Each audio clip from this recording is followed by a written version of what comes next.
Oh, we're back. Okay, go live. Nothing is over! Nope. I call a fucking show! Oh, we hope so, George. We're just better than you! It's going perfect. Look at you with your fucking 48% body fat. You're wrong! Hey, fool, you ready for another beat? Sure. Coffee. I love you, baby. My name's Bella. Put your fur boots on. You think I'm fit to eat totally like you, eh? Trying to make the shit sound fucking authentic. Let's see here a little more. I love this. And what you gonna do when Hulkamania and the largest arms in the world run wild on you? Welcome back, gang. How have you been? It's been a minute. Welcome to the Nothing Is Over podcast with me, your host, Robert Kelly. Oh, well, I told you before I was taking a wee bit of time to move things around in the house, decorate. Not a lot of things get done, a lot of other things get done, but we're back. We're fucking back. And I'm trying this time to keep it consistent because we're almost a year in. I believe it was the 5th of November. Remember, the 5th of November, I'm sure it was our first ever episode. And we're only at episode 31 now, so that's 31 episodes in a year's terrible. But we're going to stay consistent because in the coming weeks, I have some very interesting interviews lined up. I enjoy that part of it. That's what I always loved about the last podcast that I did. And I've enjoyed having the interviews that I've already done on this show. But I wanted it to be more people that I don't know, more kind of out there stories. Who the fuck knows where it's going to go? So that is going to be coming up. But first, I've been on my fitness journey. I used to be 35 stone and blah blah fucking. You know the story, right? I need a real boot up the arse because the last few months I've been fucking terrible. I've had no discipline whatsoever. I've been working out. I've been, hitting the bag. Jiu-jitsu very rarely. Lifting weights. Odd time. No really any structure. Yeah, this fucking been a mess. So I decided I need to be held accountable by somebody else. And no me, because I'm shite at it right now. And so I decided to hire a personal trainer guy, but like one of the online things. This guy is fucking amazing. He's a Scottish guy called Brian Hislop. He's a famous, MMA fighter. He's got an incredible story. I'll put a link up to some podcasts that he did explaining his whole story. But where he is right now, he is currently a bare knuckle fighter. Holy fuck, is that shit savage? My God almighty. But it's called the Fortified Man Program. Now, let me play a little clip from Instagram from @BrianHislop himself to explain to you, fine folks, what the Fortified Man Program is.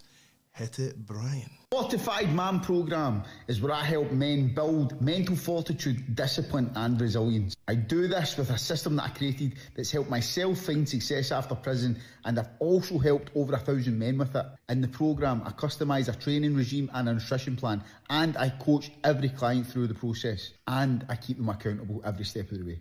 If you're interested, send me a DM. Let's get to work. There you go. Let me break down a little bit. I can't give it all away, obviously, because it's his fucking business. But to let you in on how it's built discipline in me over the last couple of weeks, the morning routine is very big on gratitude and showing gratitude for all the things that you have in life instead of fucking focusing on the negative stuff, which is what we're all prone to do. So in the morning, you wake up, you maybe say a prayer. You don't have to be religious or anything like that. So you say a prayer, tell yourself things that you're grateful for. You make your bed, you make your fucking bed, you get up early, you pray or you show gratitude, you make your bed, and then you do 100 push-ups. And you do that every morning. I've been quite good at that. I've missed a few mornings because I've had early starts at work. Apologies, but I'm about 80% every day, and it is a fucking game changer, by the way. It really is. When you know you have to wake up and you have to bang out 100 push-ups, first couple of times you do it, you think, oh, I'd rather just sit and have a coffee and just fucking doom scroll. But no, do 100 fucking push-ups. It sets you up in the day. It just gets the blood fucking pumping, you know, rather than being stiff and just, you know, meandering through your morning. You get yourself fucking ready for the day. We also have daily workouts as well. Let me run down what a wee workout is like. Now, a Sunday is usually a rest, active, kind of recovery day. But I've always got my wee in at the weekend, so we're always jumping about doing something. Maybe it's in the garage or a soft play or something, so I'm never ever sitting on my arse. But let's see what Friday is. The upper body push-pull conditioning. Now, the strength part of it, right? Overhead press, 4 sets of 6 reps, 65 to 70% maximum. Right? That's a fucking bitch. You think, it's only 6 reps 4 times. It's fucking. I've got really heavy dumbbells. It's a cunt.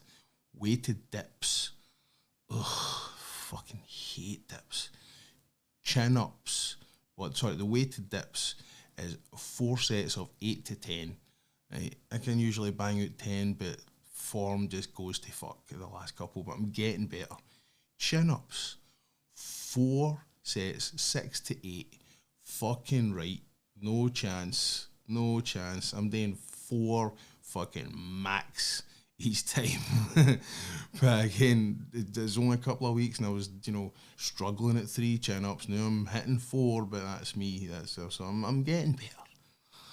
Then we have dumbbell chest flies.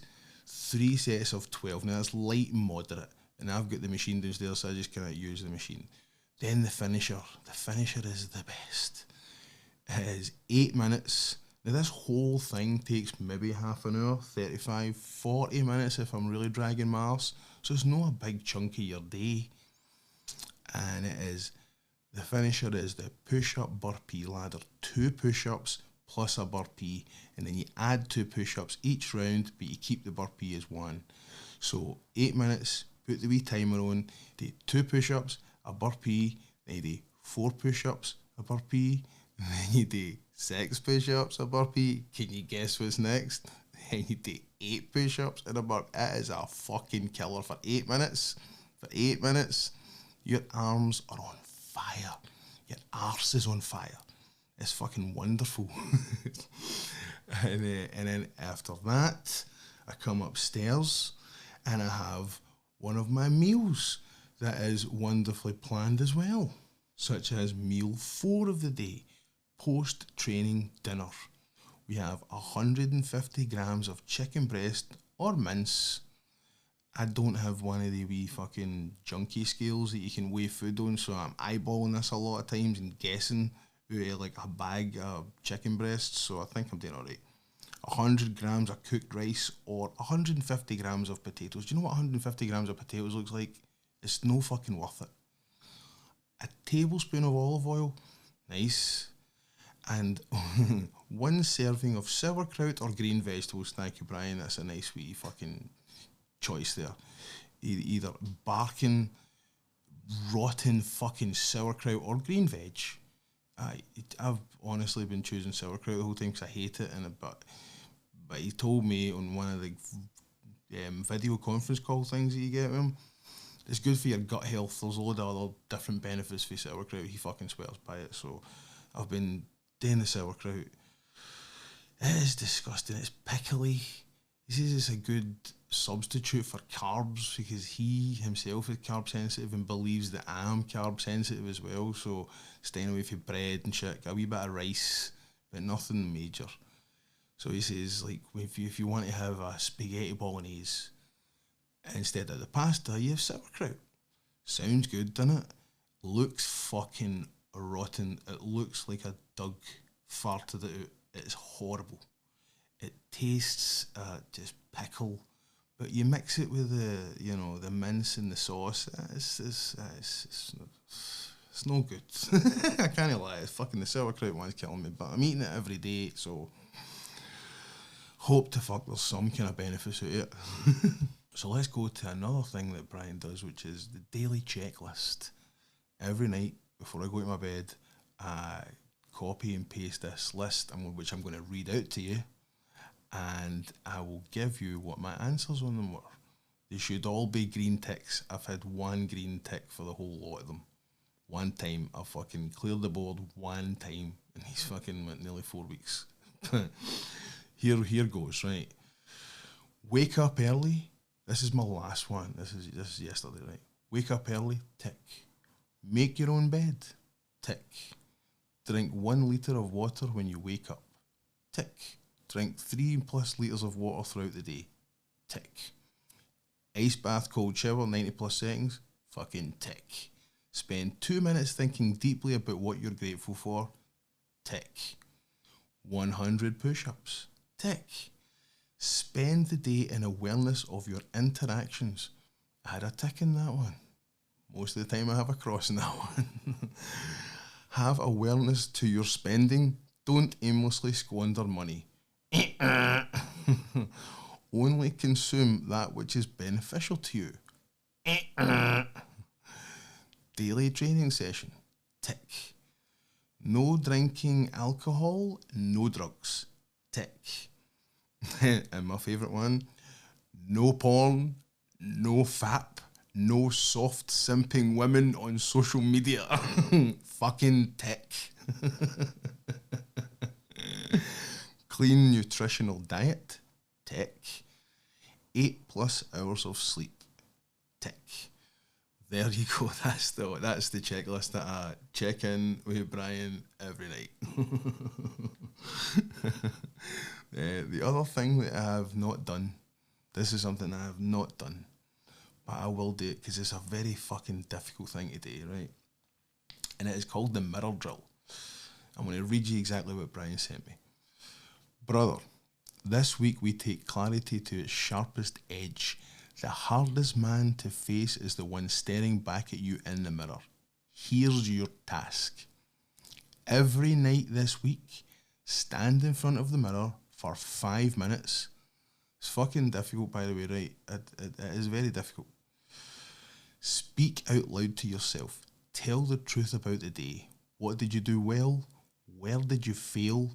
Did you live up to the standards of the fortified man you are becoming? Now, the problem is that I'm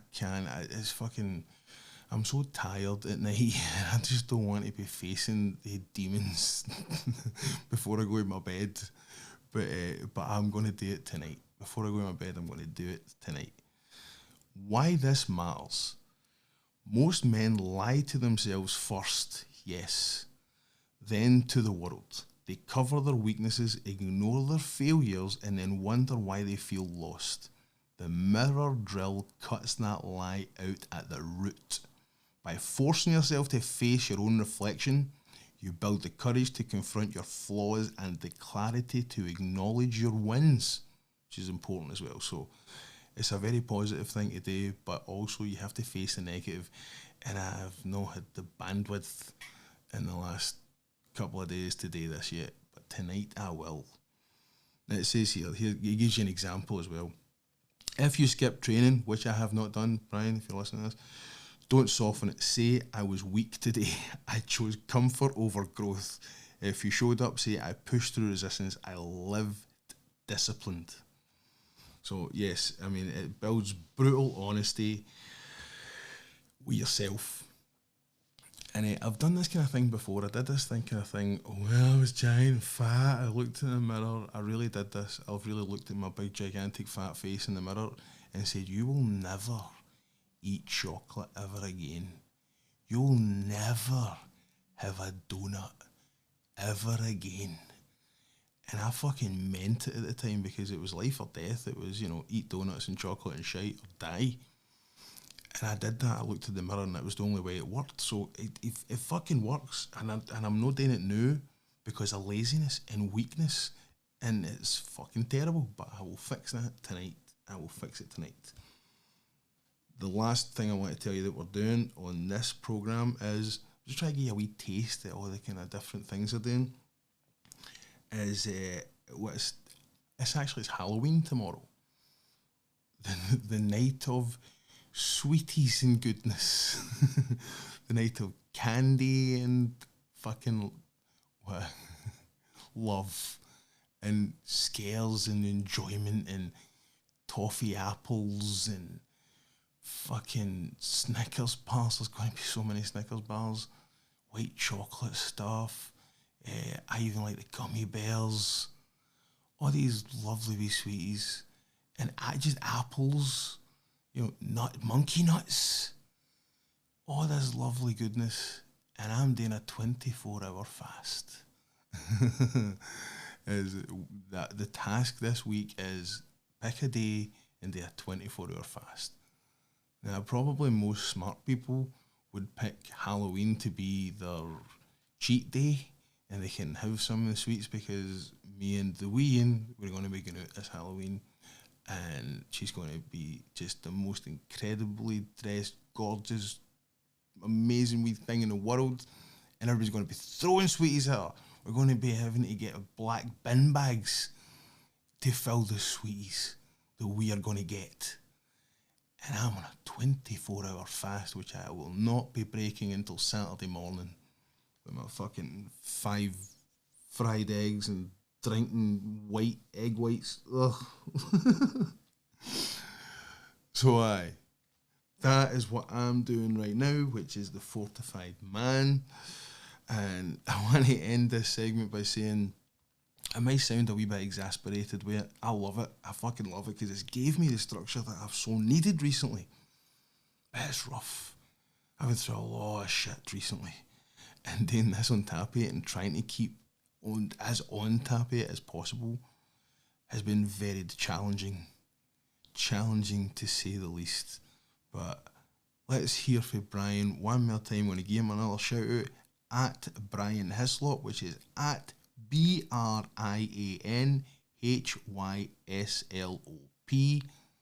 I'm actually hoping we can get Brian on the fucking show, maybe. Don't know. He's a famous fucking guy, so. But he did put me on his Instagram. So if you go to at Brian Hislop, it's Hyslop.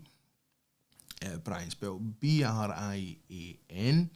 He did put me on his main Instagram because after the first workout that I did, I was so happy that I'd finally got one of these workouts that it just kicked my arse out of nowhere because it was the first time I'd done something like that in a good few months.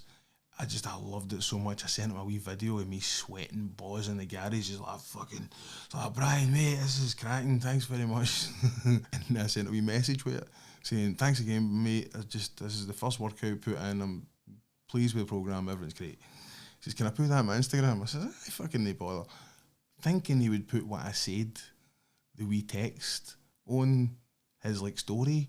But no, he put my whole video on his main Instagram page. The dude's famous. I'm like, oh fuck. I was extremely flattered with that. But so go to his Instagram. It's phenomenal, by the way. It's not just all kind of fitness related stuff like that. The guy's fucking hilarious as well.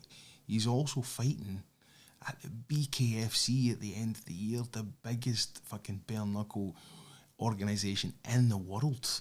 And he's fighting at it. And you better believe we'll be covering that shit on the show. I trained hard today. I trained harder than Rocky Balboa and Rocky 4. I feel as if I'm avenging the death of my best pal fighting a big mad Russian. Let's go.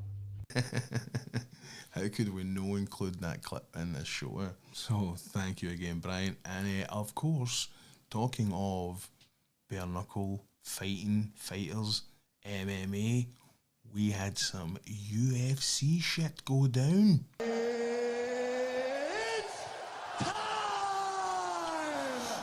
Righty gang, old news but big news in the UFC world. Aspinall versus Gan. Tommy Aspinall versus Bongamong. Cyril Gan. I love Cyril Gan right now. I know obviously I'm a big Tom Aspinall fan. He is the future, at 32 years old, he's the future of the heavyweight division.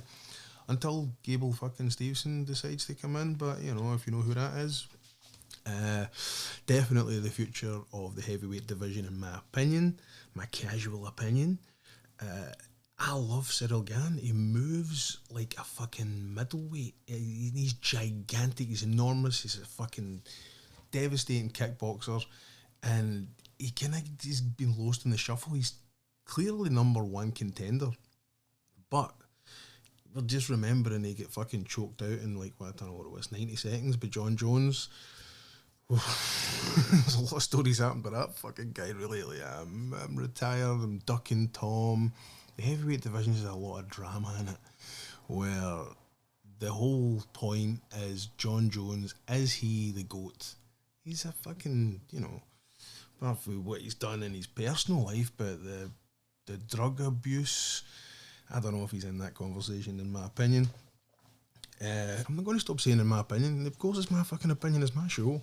So no, I don't think he's in the GOAT conversation. I would not put John Jones in my Mount Rushmore of MMA fighters anyway.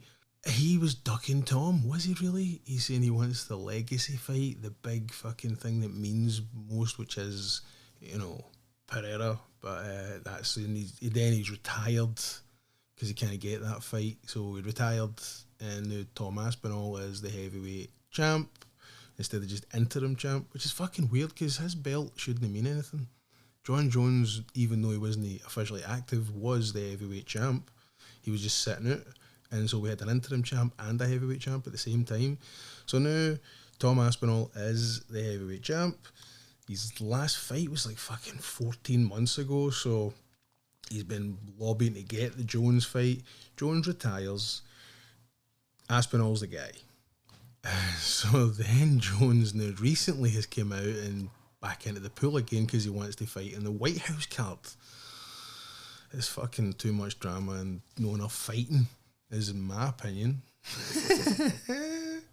And so now we get, finally, Tom Aspinall gets a fight against Cyril Gan. And it's a big MMA math fight as well, because people are like, well, Cyril Gan is a good matchup. But Jones, who apparently is ducking Aspinall because he's scared of him, dismantled poor Cyril Gan, and I don't even know what record time it was. So people are thinking, how is Aspinall going to do it? If he doesn't go in there and fucking annihilate him, then there's going to be questions asked. So he has got a lot riding on this, a lot of pressure, a lot of stress on Tom's shoulders, being the future of the division. And I thought it was an interesting fight coming up, because as I say, I'm a fan of Cyril. I look at his performance against Jones as being indicative of what he can do inside that octagon. I think the guy's fucking immensely talented and incredible to watch. A great fight. He was at Volkov, was his last fight, like fucking in December or something. And the fight was looking pretty even. It was looking pretty good. It was looking like it was going to shape up to be an exciting fight. And then came the eye box. The eye box, he fucking knuckle deep in Aspinall's skull. Oh, the fucking pictures are horrible, man. So what happened? What happened? How are we? I can't fucking see, mate. Okay. Can't fucking see, mate. I can't fucking see it, and that's it. Boom. As soon as they say that, that's it. It's fucking, there's no chance at all. Oh, what a depressing ending to that. Jesus, because it was being built up to be such an exciting fight, and then it looked like it was going to be something, and then boom. So now here comes the big debate. And the funny thing is, John Jones himself is a noted eye poker. What do you think he did on Aspinall? He'd have been fucking up in his grill constantly. Aspinall done great. I thought he was fucking up for the fight. He was defending the kicks for a champion fucking kickboxer really well. Just to me, as a casual, it looked like it was going to be a really fun fight, and it ended how it fucking ended. and it's deemed a whatever, no contest, they need to set up that rematch sharp.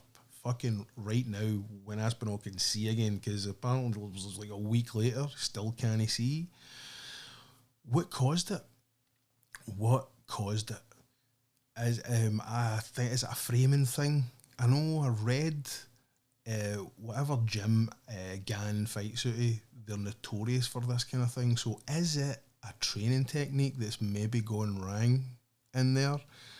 Is it deliberate cheating? I think it's fucking cheating, man.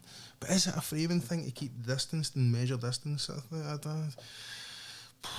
Can you not do that with your fucking fingers closed, and you know for a fact that is going to really, you're poking somebody's. I know it's a fight, but come on, let's see for people who actually know what the fuck they're talking about.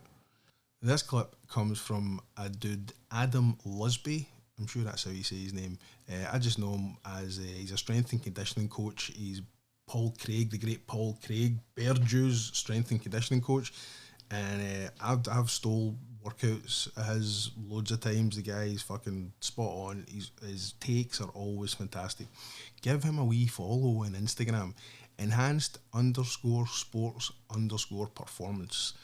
Let's hear what this man's got to say. These bad boys are only part of the problem. The gloves. So these are the official UFC gloves. These are Paul Craig's gloves. Now you can see, very easy for me to open my hands. There is no natural curve built into these gloves at all.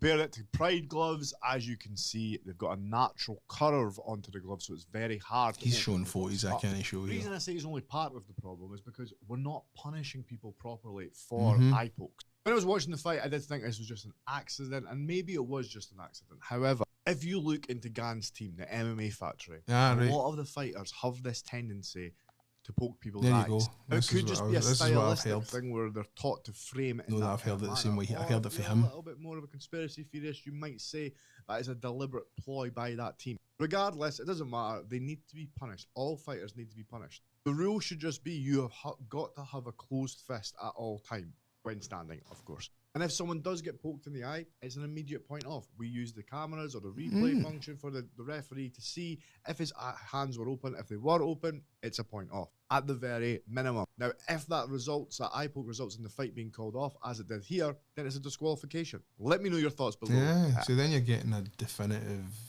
end to the fight then. It would be a DQ rather than this fucking no contest push.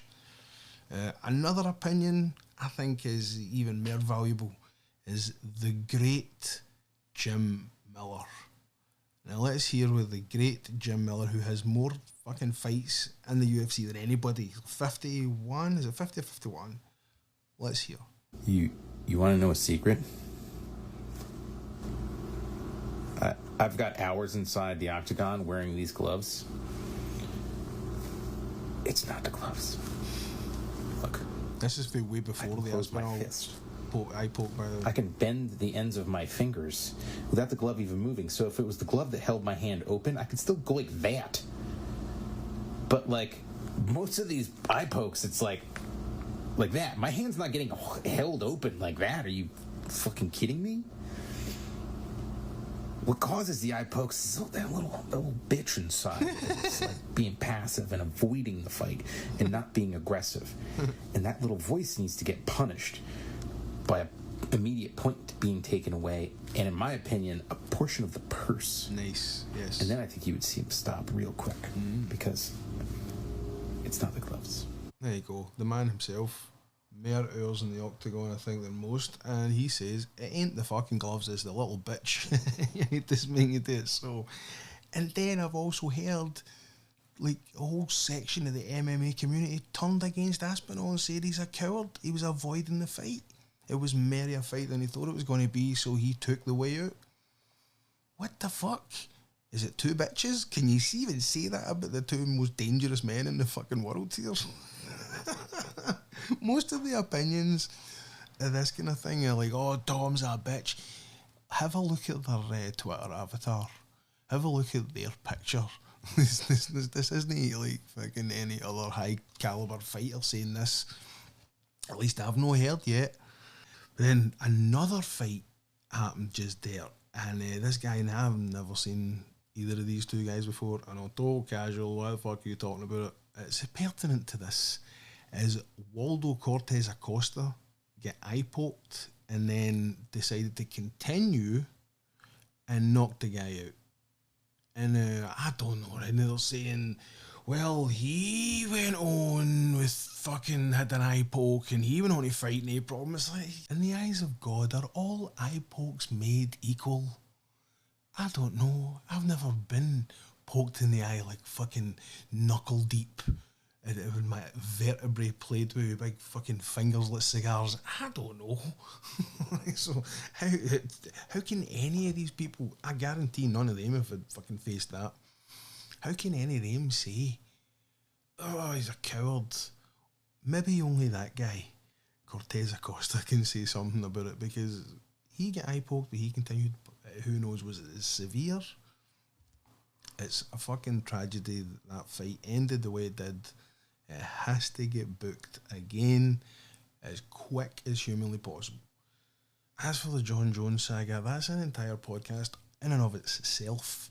But I think we'll be covering that coming up as they start announcing shit for the White House next year. And I think on this very show, we predicted some would say the rise again of Conor McGregor. How he's come out now and he's found God and he's a fucking saved man and he's talking about his missus on ice and his family and all that. And we said that in this show, remember? When he was deep in the shit. I think this is even before he was sending the dirty pictures to some fucking rapper chick. And it said that the only way that this turns around for him is he comes out and says, I'm in rehab, and actually really does it. And I'm sure we said, find God. And he's getting, nobody said anything about the rehab yet, but he seems to be a saved man and he wants to fight on the card. He was doping, it seems like. He fucking failed the dope test, but he's, in the pool, and his band does clear before the White House card. Is he on it? Is Jones on it? Is Jones going to fight Shama? Fuck me, what a fight that would be, though. I think it would be an easy win for Jones. I do think that. Sadly, I love Alex Pereira, but I don't know. I love Poitin, but I don't know if he's much in the way a good matchup his side against Jones. That's a whole other podcast. We'll talk about that.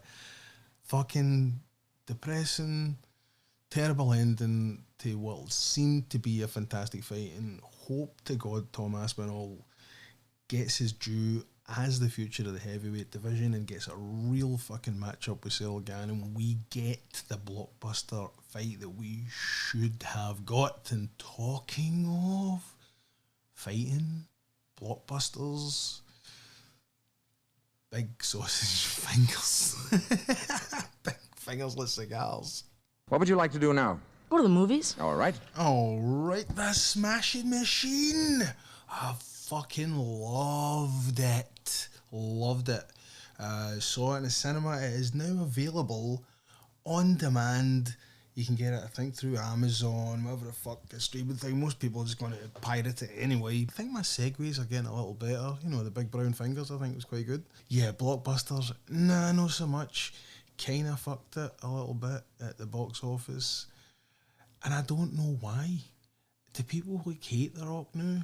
I know there's a lot of that going about, but this movie was fucking amazing. Amazing. And it's the kind of thing where you used to get a big actor like that seemingly slumming it for like a smaller kind of indie type film. Just like, just try to get credibility. Remember the great Sylvester Stallone was accused of that when he did Copland. Like, he just wants to not be an action guy anymore. No, he put on fucking weight and he thinks he can act, or that pish, when it turned out to be just, fucking Brando levels of incredibleness. And that's the kind of thing you've got here. You've got The Rock. There's a lot of rockness in there anyway, and I think it's a really good tailored character for him to play. Mark Kerr, who at the time, when he was about in his prime, early 2000s, I mean, The Rock's only like 5 years younger than this guy's playing anyway, and he's playing him for fucking 20 odd years ago. He looked superhuman. Mark Kerr, the only person that could play Mark Kerr would be The Rock. So it is fucking tailor-made for him, but all the more intimate moments and the kind of character parts of it, I thought The Rock was brilliant in it. He fucking there was times when I was watching it and it seemed like I was watching the old documentary, because this is pretty much a remake of the Smashing Machine documentary directed by the great John Hyams, who made the number 2 greatest action movie of the last 25 years. My top 2 action movies of the last 25 years does not include Stallone. It's a fucking crime, I know. But number 1 is John Wick 4. And number 2 is Universal Soldier Day of Reckoning, directed by John Hyams. It is a bananas incredible action film. And that guy directed the Smashing Machine documentary. But this is a literal remake of. There's whole shots and segments and shit that's completely recreated, and I love that, because I love the original documentary. I've seen it countless times, and seeing it recreated, like, right down to the finest detail. I mean, it is Fincher level details that Benny Safdie went to do this kind of thing, because it opens up like you're watching an old school VHS, a Mark Kerr's debut MMA fight. But I'm sure one of the fighters, I think it was one of Kerr's opponents, was different. Again, I've only seen the film once. Knew it's on digital. I'm going to watch it again and I'll come back to you on that. But I'm positive that I was watching it going, wait a minute, that's not who he fucking fought there. But that's a minor. It's not even a quibble. It doesn't matter, because I fucking loved it. The moments between him and Dawn, his missus in it, Jesus Christ. It's Scorsese levels of domestic peeping Tomery. It's like, it feels like I was watching scenes in Raging Bull where the camera's there and you're kind of, it seems like it's so uncomfortable. You shouldn't be watching that. You shouldn't be seeing people being that real, and I felt that in this as well as a fantastic training montage featuring my goat of MMA, the great, incredible Mr. Bass Rutten. Playing himself, how the fuck could play him other than himself? He looks the same anyway. He was just give him an Oscar. Would that not be the best to keep Bass Rutten an Oscar? Fuck me, man. I'd do a double split kick up in the Oscar stage. He was genuinely just so good in it. And it was his training montage where Mark Kerr was coming back. Perfectly soundtrack to Elvis singing My Way, and I can still see that. It's just, I fucking loved it. Absolutely loved this movie, and I wish the fuck it was a success. They did so much in the promotions of it as well. They opened up like an old school arcade type of place, and they had props in there for back in the day, and a made up arcade game, a pop up kind of thing in New York. It was kind of cool. A bit niche, I suppose, maybe, but they did these Japanese style Pride posters, limited edition, A24, like famous art house company. Everything they do is prestige, everything they do is fucking, leather bound book good. Their marketing I thought was spot on, but it was tailored right to me. Somebody who has been an old school MMA fan. I love The Rock. I'm a huge fan of the Safdies. Emily Blunt, come on, she was just phenomenal in it. Phenomenal. Get it, it's good. It's really fucking good though. It's such a good movie. I'll urge everybody to go watch it. I don't know why the fuck it failed. It's one of the biggest stars in the world, and it gained a transformative performance. Would I give him the Oscar for it? I need to watch it again. I don't know, he should be there.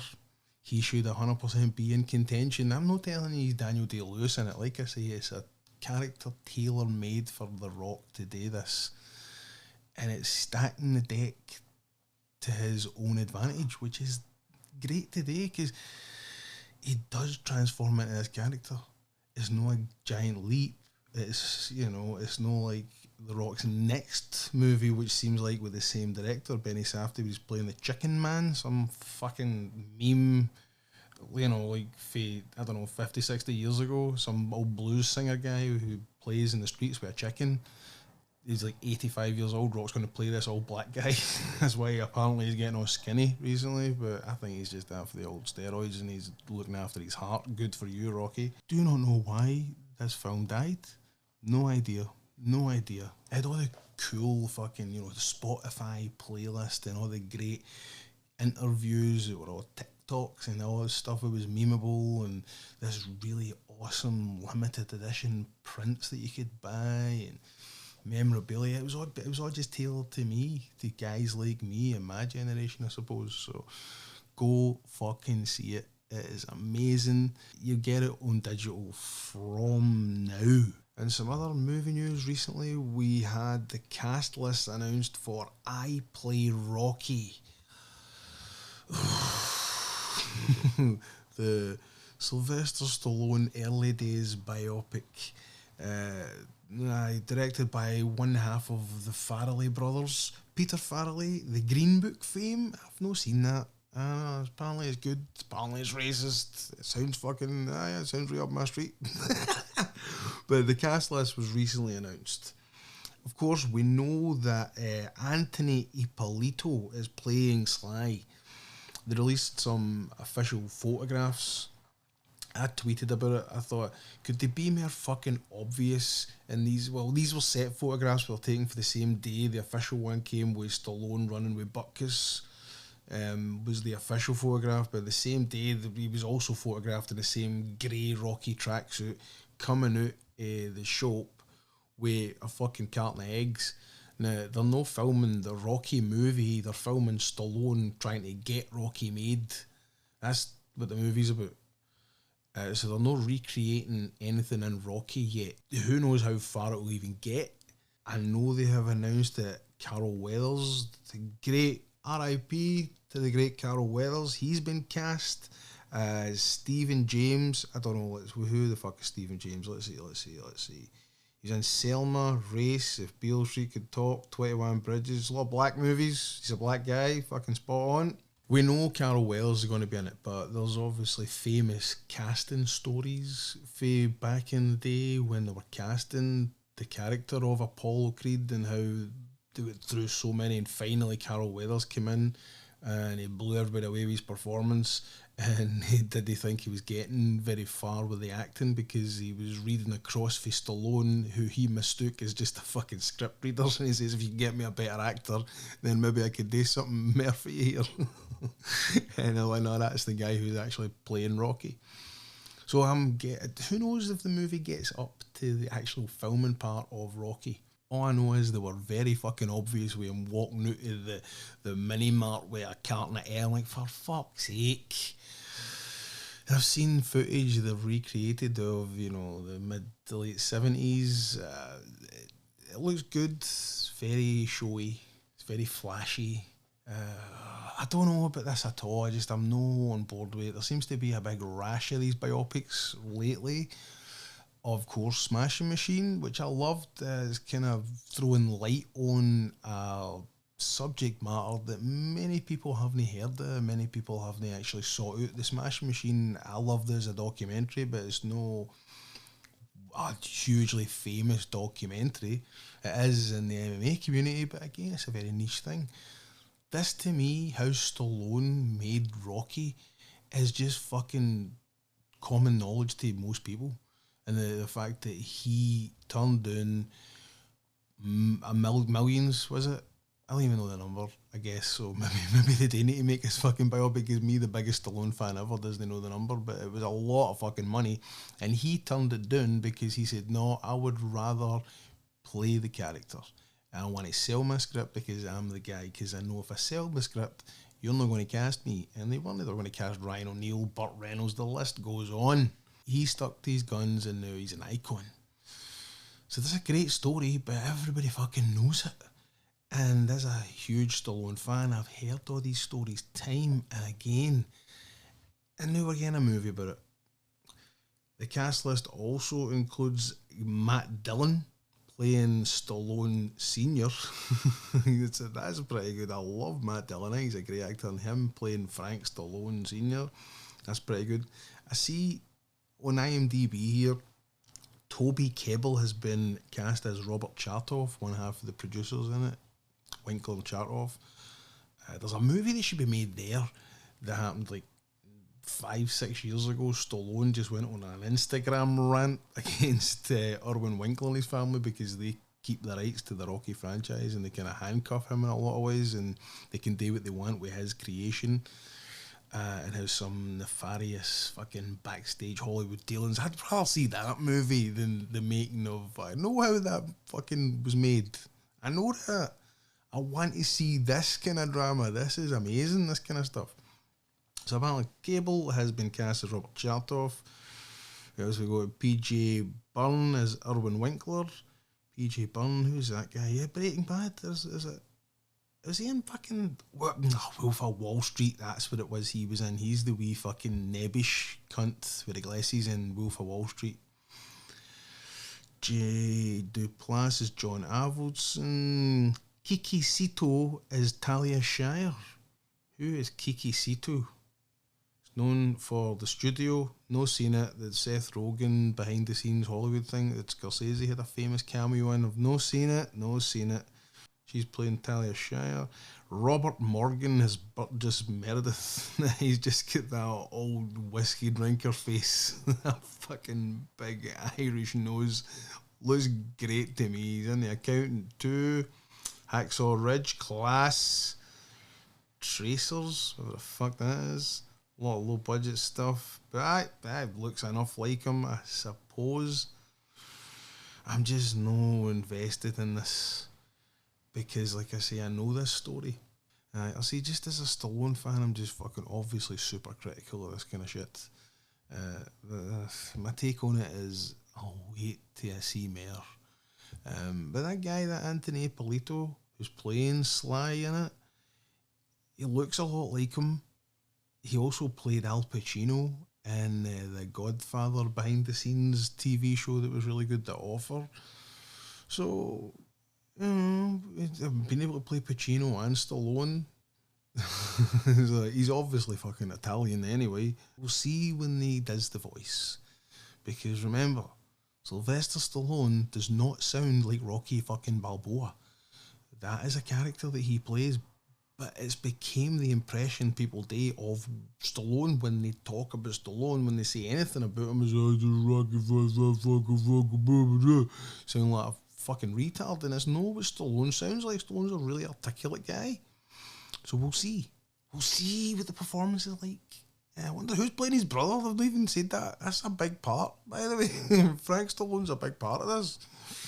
So I don't know. And then now we have more casting in the Stalloneiverse. I've just invented that there. This is the Stalloneiverse. The Rambo prequel. Now, my question is always going to be, is this a prequel though? Is it the same timeline? Is it a remake? Are we going? Because there's no chance that Lionsgate are going to, and it's Millennium, isn't it, that own the rights anyway, that are producing the whole thing through Lionsgate. There's no way they're going to just do like with one movie. Like, this is not going to end when First Blood starts. The First Blood we know of starring Stallone starts. No chance that happens. They want a franchise. They want 3 or 4 of these fucking movies. So is this just a total war movie then? John Rambo in the war? And then we're going to get 2 or 3 more movies before we get to First Blood? Or is this going to lead into a remake of First Blood with this fucking guy, Noah Centineo, who looks jacked as fuck? He's playing Ken in the Street Fighter movie. That's got the most insane cast ever. Fucking 50 Cent's playing Battle Rock. Andrew Schultz, the comedian, is just in it somehow. Cody Rhodes, fucking Guile. There's no Jason Momoa as Blanket. It's the most fucking insane cast thing ever. But this dude's in it, and he's kind of, is Ken no the lead? Ken and Ryu, however the fuck you say it. So he's Rambo. And is he going to end up remaking First Blood? Because I don't know what kind of actor he is. I've never seen him in anything. So I don't know if he's going to be approximating Stallone's Rambo performance to fit in to us then watching First Blood and it being the same character. It's difficult. I don't fucking know, man. I don't know what this shit is. I just know that they're finally there and they're fucking with my shit, because there's a cliffhanger remake coming out with that fucking bird. What's her fuck? I can't remember her name. Lily James. She played Pamela Anderson in that Seth Rogen TV show, the Pam and Tommy tapes, which is actually pretty good. Dice Clay was great in it. But they're fucking with my shit. They're coming for Stalloneiverse. And they're fucking as biopics that we fucking know the whole story, eh? They're remaking Rambo secretly. They're not telling us that though, but they are. That's what they're doing. I bet you they've been promising a sequel to Demolition Man for years, but I guarantee it's going to be a fucking remake. It's going to happen with Demolition Man. That's the next one they're going to come after. Demolition Man. And it's going to be shite, because the original is amazing. So, anyway. You can't hear the song because you're singing over it like a genius. End of the show, my gangsters. Thank you so much for making it this far into our comeback episode. We are back. Yes, we are. And now, in honour of it being Halloween,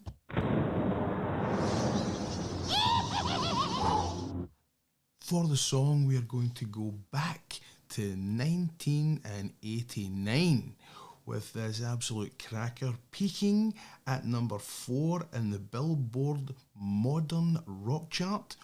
We have the Ramones with Pet Sematary.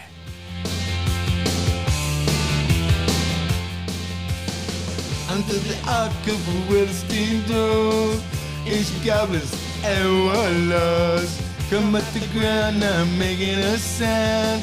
The smell of death is all around. And then now when the cold wind blows, no one cares, nobody knows. Oh, Joey, I don't wanna be buried in a pet cemetery. Yeah, I don't wanna live my life again. I've never seen Pet Sematary. Is it any good? Don't wanna be buried in a pet cemetery. Fuck Stephen King. Want to live my life again. Oh no. Follow Victor to the sacred place. This ain't a dream I can't escape. Muscles and fangs are clicking up bones. Spirits moaning among the tombstones. And at night when the moon is bright, someone cries, something ain't right. Oh, singers of joy. I don't wanna be buried in a pet cemetery. I don't want to live my life again. Oh no, see you again.